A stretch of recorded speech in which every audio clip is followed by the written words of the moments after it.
Bonjour, je vous retrouve avec plaisir pour un nouveau temps de partage concernant l'interprétation des énergies de cette semaine qui va commencer donc lundi et qui va, comme vous avez pu l'entendre à travers la précédente vidéo concernant la nouvelle lune qui se déroulera le 13 décembre dans le signe du Sagittaire, aura aussi, 8 heures après, la phase rétrograde de Mercure qui sera à son tout début en Capricorne, puis qui ensuite, quelques jours après, fera un retour dans le signe du Sagittaire. Mais pour cette semaine, c'est quelque chose d'important particulièrement, puisqu'il s'agit bien d'une nouvelle lune qui s'engage, mais aussi, quelques heures après, de cette rétrogradation de Mercure, planète de la communication, planète des échanges, qui va nous demander particulièrement d'être prudents. Alors pourquoi j'insiste? Parce que nous pourrons être tous concernés. Pourquoi?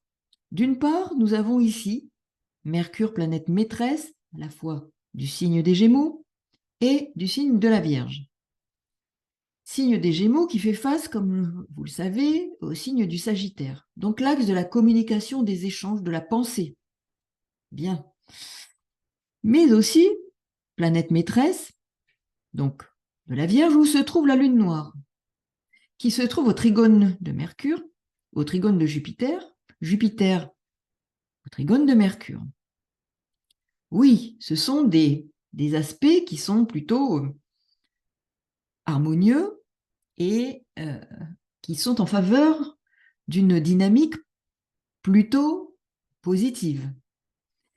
Toutefois, il va falloir être prudent car Mercure rétrograde, Lune noire en Vierge, opposée à Saturne, Saturne planète maîtresse du Capricorne, où se trouve Mercure qui commence sa rétrogradation, va nous demander de faire preuve de prudence dans les échanges. Nous pourrions avoir le sentiment d'être contraints, freinés. Il va falloir faire preuve de discernement dans la capacité à échanger, à comprendre, à échanger, d'être attentif, car il faudra faire preuve de maturité dans nos comportements, dans notre mode de pensée, dans notre mode de communiquer. Ne pas nous emballer et être réactifs à la moindre perception d'une contrariété dans les échanges, car nous pourrions nous trouver en difficulté.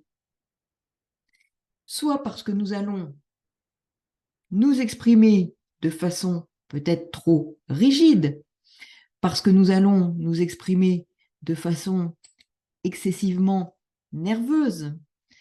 Il peut y avoir une forme de perfectionnisme ou de volonté de perfectionnisme, de critique vis-à-vis de l'autre.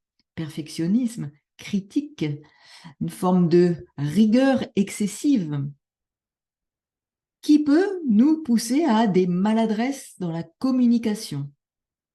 Donc, il va falloir faire preuve de discernement, de recul, de contrôle pour éviter des réactions excessives, de stress qui nous pousseraient à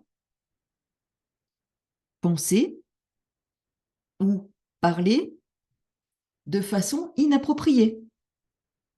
Soyons vigilants. Prenons le temps. Prenons le temps et ne nous emballons pas. Discernement. Lune noire en Vierge opposée à Saturne. Saturne, maître du Capricorne ou Mercure rétrograde. Mercure est à la fois activé par cette lune noire et par l'axe Gémeaux-Sagittaire.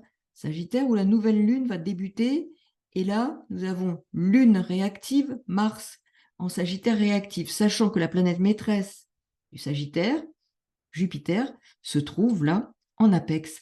Donc, qui augmente, qui met une loupe sur tout ce potentiel réactif. Il faut réfléchir, il faut prendre le temps, il faut prendre du recul. Soyons critiques, mais vis-à-vis de nous-mêmes pour ne pas nous engager dans des débats d'idées stériles. Débats d'idées stériles qui nous pousseront à rien de plus qu'à nous mettre en difficulté ou à avoir des regrets d'avoir engagé une discussion sans intérêt, pauvre, avec des arguments sans intérêt, que ce soit d'une part ou de l'autre. Soyons vigilants, soyons à l'écoute de ce que cela signifie sur notre posture. Réfléchissons, prenons du recul. La rétrogradation en Capricorne nous pousse à la prudence, au sang-froid, afin de ne pas partir au quart de tour sur des points de détail parfois qui peuvent nous rendre nerveux inutilement. La rigidité peut être plus grande. Nous pourrions être plus inquiets, plus pessimistes, avoir un regard dévalorisant sur les choses, nous sentant davantage impatients peut-être. Cela va nous demander d'être attentifs à la maturité nécessaire dans la communication pour ne pas partir dans des détails inutiles. Soyons vigilants, soyons prudents, et tout se passera pour le mieux. Je vous souhaite une excellente semaine. À très bientôt. Au revoir.